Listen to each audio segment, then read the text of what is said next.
This week in Idaho, Idaho's senator at the national level leads the charge against a federal gun registry. Then here locally, our legislature advances multiple immigration enforcement bills, and then also pushes for a ban in DEI in state colleges here in Idaho. And then also the tragic loss in DC with the plane crash, which you might not know there was an Idaho skater on board. That and so much more.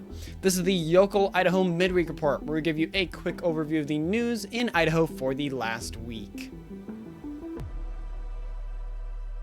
Hey, glad to have you here with us again. Thank you so much for the support we've been getting the last couple weeks.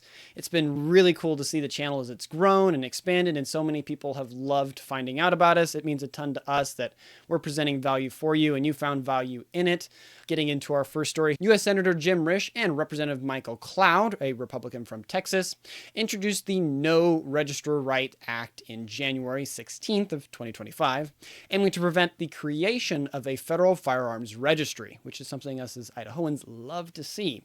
That bill seeks to protect gun owners' privacy and Second Amendment rights by requiring the ATF to delete existing firearm transaction records and allowing federal firearm licenses to destroy records after closing their business.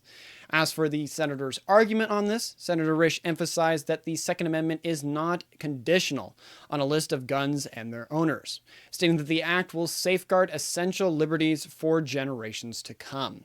The legislation, supported by several Republican senators, as you can guess, and representatives, comes in response to concerns about the Biden administration's efforts to maintain firearm transaction records indefinitely. Gun Owners of America has expressed support for the bill, which is encouraging to see it's getting more support than just by lawmakers, but we'll have to see how it progresses. And speaking about another issue on the national stage that has been humming right along, the Trump administration is working to enforce federal immigration law by deporting illegal immigrants. Not wanting to be left out, the Idaho legislature is advancing multiple measures to address immigration and voter integrity here in Idaho. Kind of following Texas a little bit on that, but that later. For the House, Representative Jaron Crane has introduced two significant bills.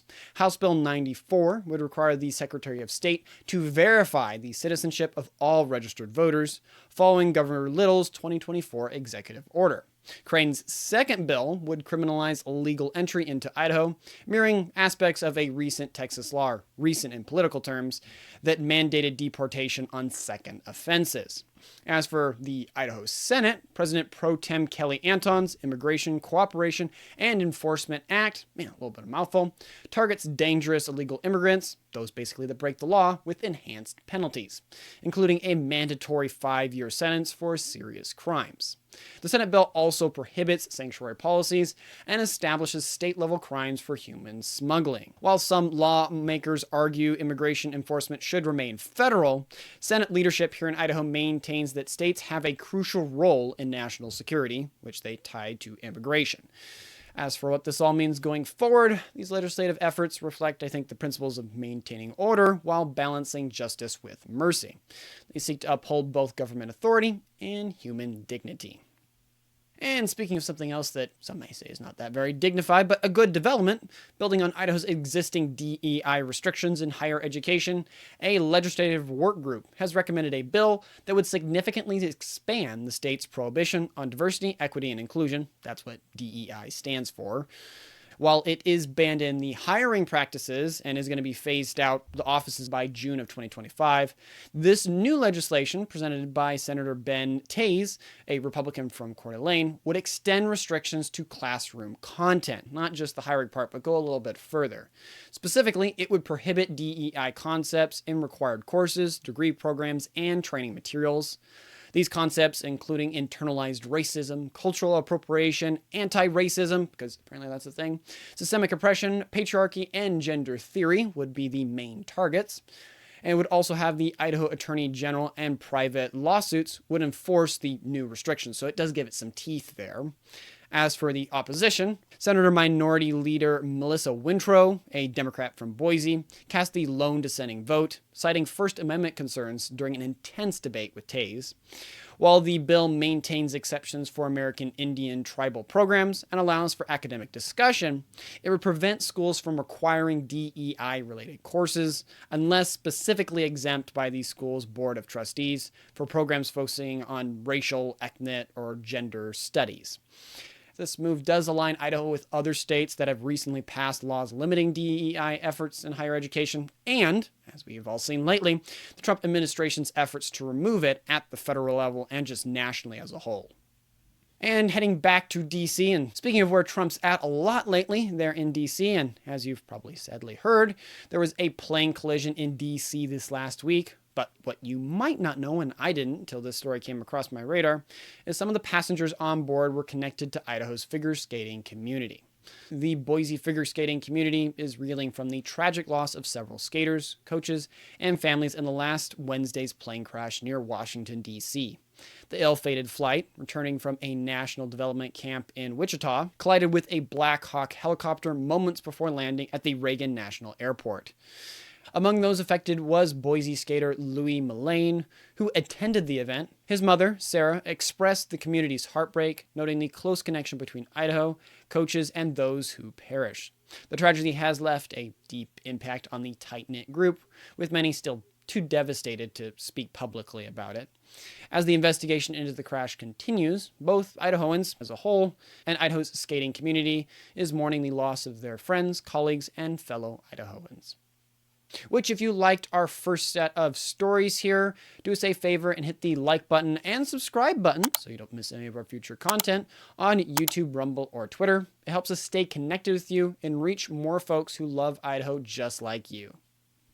And speaking of bills and coming back locally here to Idaho, the Idaho House of Representatives has passed House Bill 32, a sweeping measure to prohibit mass mandates statewide, with a decisive 51 in favor and 17 against vote. As for what exactly this legislation looks like, it heads now to the Senate and would prevent public health districts, government bodies, and public schools from imposing mask requirements, while maintaining exemptions for healthcare workers and those handling hazardous materials. Now, with a little bit of past context, this marks the fourth attempt by the House to pass such legislation here in Idaho, with previous versions failing to pass the Senate committees, which is where this one's going to be at now. The current bill has sparked significant debate, with all 8 House Democrats and 9 Republicans voting in opposition. Notably among the dissenting voices was Representative Rick Cheatham, a Republican from Pocatello, who expressed concern about limiting local authority. The Association of Cities has taken a stand against the bill, haven't heard of them till now, with Executive Director Kelly Parker warning that it could dangerously restrict elected officials' ability to make crucial decisions in future public health scenarios. With all that said, as the bill moves to the Senate chamber, it continues the ongoing debate between public health measures and individual freedom here in Idaho, which is something we care a lot about, particularly in the wake of policies implemented during the COVID-19 pandemic. And speaking of controversies and another Idaho bill, we're going to have a lot of those today. Idaho lawmakers have introduced a bill that would grant the governor veto power over voter-approved ballot initiatives.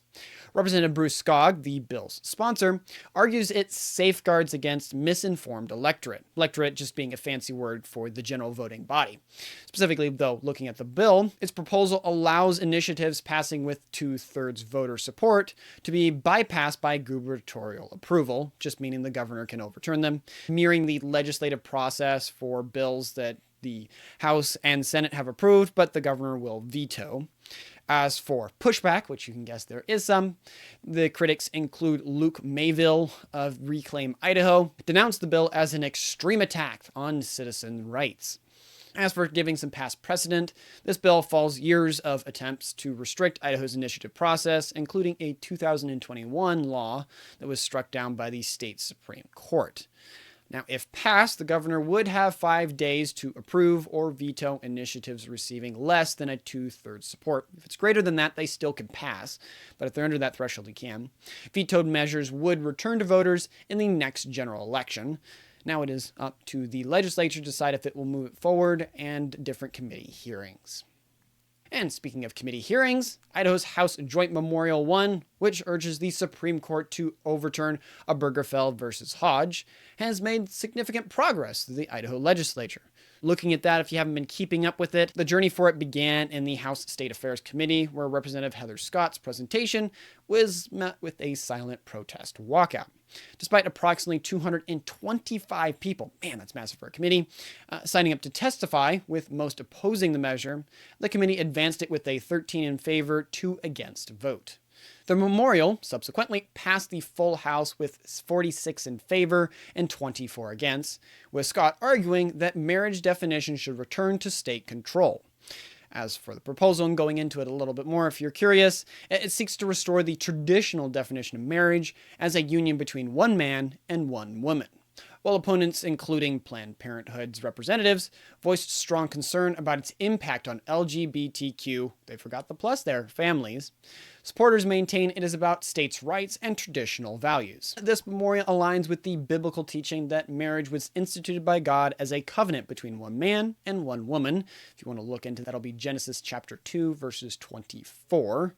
While the resolution lacks direct legal force, it represents Idaho's stand for traditional marriage and state sovereignty, reflecting a more traditional and Christian view of marriage. The memorial now awaits Senate consideration, which that's where bills sadly go to die, but we'll see if it makes it through.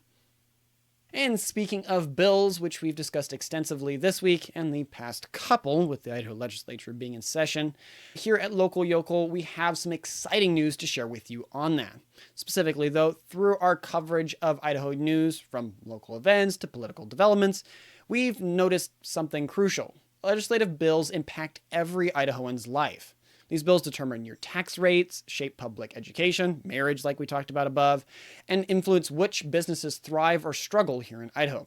Given their massive impact on our daily lives and communities, we believe it's essential that every Idahoan can understand and engage with these bills. That's why we're launching our new Idaho Bill Breakdown articles on our Substack platform, where we take complex legislative language and translate it into plain English that everyone can understand. We know why it's worded that way, it's not easy for the average person to get. Each bill breakdown will include the core components of the bill, the legislature who proposed it, voting records of who supported or opposed it, an important context of why the bill exists, and potential impact on Idahoans. You can find these breakdowns by clicking the link in this episode description under the timestamp for this section. As this is a little bit of a new piece of content for us, we're starting with a measured rollout to ensure the quality is really up there for you. That said, your feedback is incredibly valuable to us while we're doing that. It helps us improve these breakdowns, and as we go forward, increase our production speed to serve you better. Which, if you're as excited as we are about our Idaho Bill breakdowns and love what you saw when you went over there, please don't hesitate to share this episode and all the other wonderful content in it, because by sharing it, you help us spread the word about our beautiful state and help Idahoans stay engaged and informed. And then one more bill here, or maybe more, I can't remember how many, I've kind of lost count. Idaho's grocery tax credit is set to increase from $120 to $155 per person, according to a new bill introduced by House Majority Leader Jason Monks.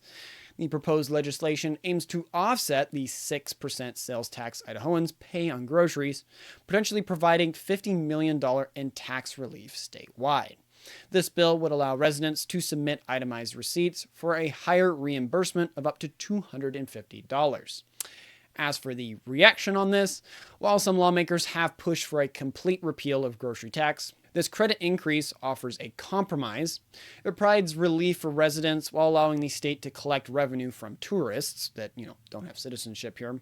The current $120 credit equates to about $2,000 worth of tax-free groceries, while the proposed $155 credit would cover about $2,583,000 in grocery purchases.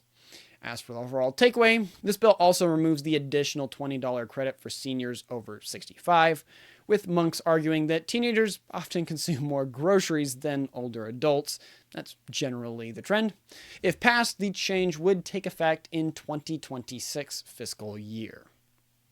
And speaking of taxes, and here again, another piece of legislation, House Speaker Mike Moyle introduced Idaho's third tax cut bill of the session, focusing now on property tax relief. The proposal reallocates $50 million from the defunded bond levy equalization fund for a one-time reduction in homeowner property tax.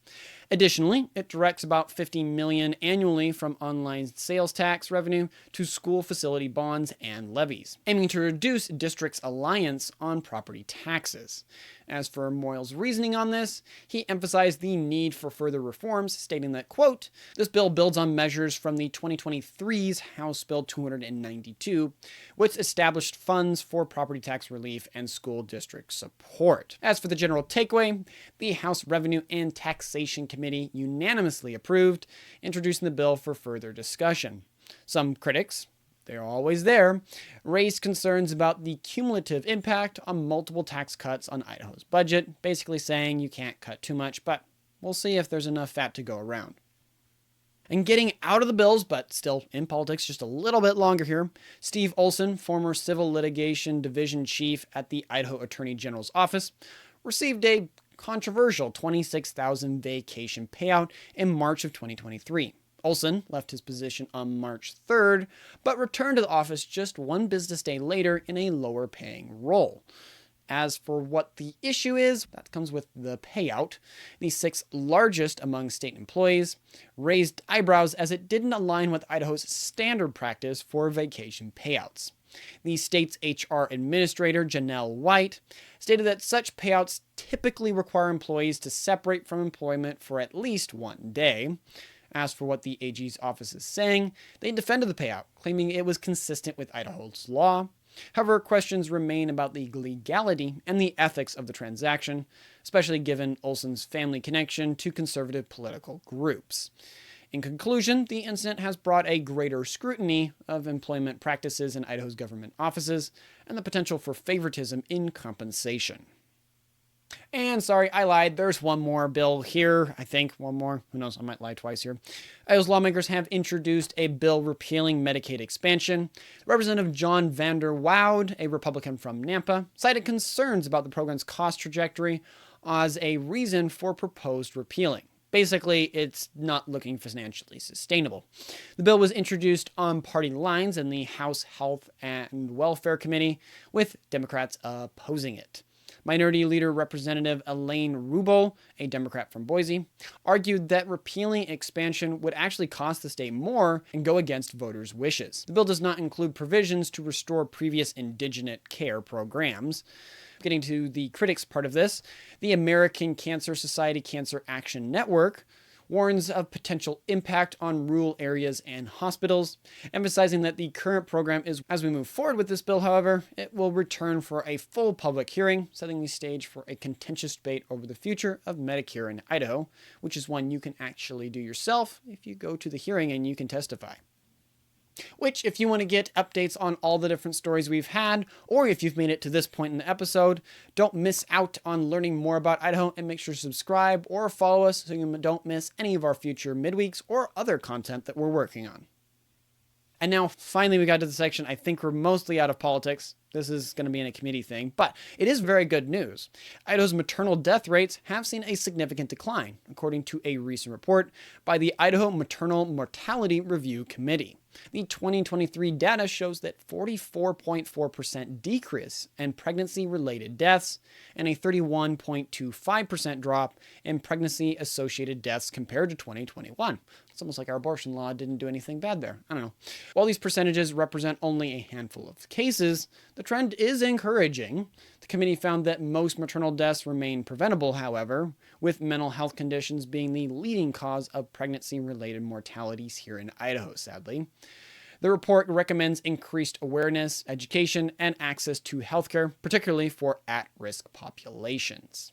However, like most things, there are some concerns that have been raised about the consistency of methodologies used to track maternal deaths. But with this overall positive trend, the committee continues to work towards improving maternal health outcomes here in Idaho, which they've seen some great results. As the current results are showing, it's quite promising and encouraging. And going from Boise, where the capital is located, to the whole county there, Ada County, Idaho, is in the process of revising its zoning code to include restrictions on solar farm development. This move comes in response to opposition against a large-scale solar project proposed near Kuna last summer, if you remember us talking about that, and also the pushback seen with the Lava Ridge wind project, which the Trump administration has shot down there. As for what this new ordinance looks like, it would ban solar farms on prime irrigation farmland as determined by the USDA standards, and would require measures to minimize glare and reflection. Additionally, solar farm developers would need to provide 1. A decommissioning plans, 2. Fire protection strategies, and 3. Emergency response procedures. The ordinance also mandates plans for vegetation management and noxious weed control, because things can get out of control underneath the solar panels if you're not keeping on top of that. As for the reaction to this, some residents argue for even stricter regulations to protect farmland and rural neighborhoods. We do care about our farmland here in Idaho. But others contended that the ordinance may hinder green energy developments. That's the other side of things.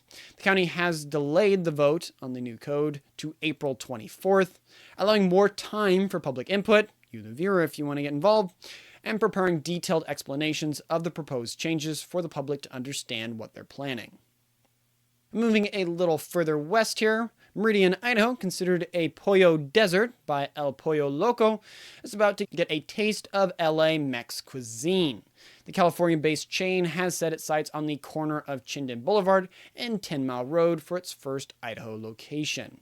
As for the details on the pre-application, the document was filed with the city revealing plans for a 2,000 square foot restaurant with an additional 1,250 square foot space for potential retail or dining use. As for what El Pollo Loco is, it is known for its fire-grilled chicken and Mexican-inspired menu, promising a new twist for Meridian's culinary scene. The chain's expansion into the Treasure Valley market, announced in 2024, is now taking shape with the potential Meridian location. The prospects of El Pollo Loco's arrival has marked excitement among local ex-Californians and food enthusiasts here in the valley.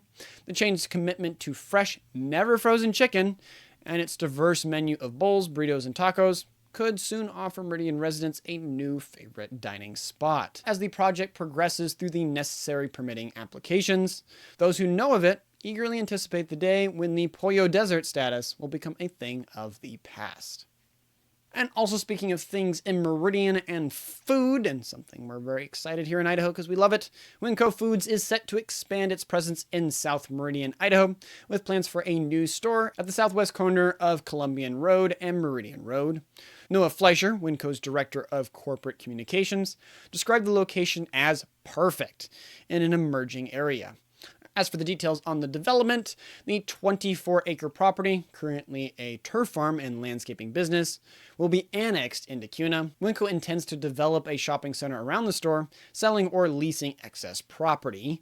Adding a little bit of context in here, this expansion comes after WinCo shelved earlier plans for a store on Overland Road in Meridian. The employee-owned company, which began in the Ware Mart in Boise in 1967, nice Idaho classic, now operates 141 stores across the western United States, Texas, and Oklahoma, including 9 here in the Treasure Valley. While no specific timeline for the development has been set, this move signifies WinCo's continued growth and commitment to serving Idaho and its homes. And speaking of serving Idaho, I have to go so I can serve you with more content. Thank you for listening to the entire report, though. I sincerely hope you found it enjoyable and valuable. If you liked the Midweek Report, make sure to check out our other content, specifically the Idaho Bill breakdowns. Go check the link in the description for that. Also, if we missed any important points or provided incorrect information, please feel free to reach out to us via email or on Twitter by tweeting us at @LocalYokel_Idaho. With the small team we have, we're not able to cover everything, but we do our best to cover the most interesting and important stories. Thank you for continued support and assistance. That's all for now. I wish you a fantastic rest of your week. Godspeed.